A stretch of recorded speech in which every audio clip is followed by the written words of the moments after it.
So this is a very important time for global health, especially after the pandemic. I think everybody realizes that health has no borders and that what happens in one country affects others almost at the same time.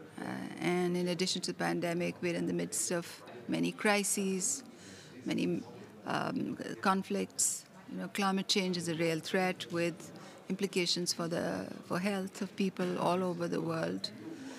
So clearly, this is a time for great reflection in relation to the construct of global health institutions, and that is where the EU plays a very important role. They've come up with a new health strategy, and what was really important about this meeting was that there was time dedicated to discuss the implementing arrangements.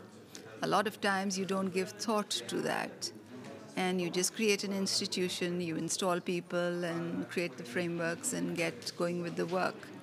But here, this entire meeting was dedicated to discussing what implementation should look like and how to bridge gaps in the existing global health arrangements and how to draw on the strength of multi-stakeholder engagement, because that's something the existing global health arrangements are not very good at doing.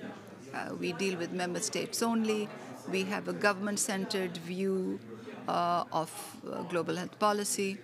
But there are many other stakeholders. It's civil society, academia, NGOs, international partners, the private sector. And then governments themselves have work in different silos. So we think government is one entity. It's not one entity. It's an archipelago of many institutions that have a disincentive to collaborate. So if we have to move towards a One Health approach with planetary health at its core, with the health of people at its core, with animal health very much part of the agenda, then different institutions within the government systems have to collaborate as a starting point as well.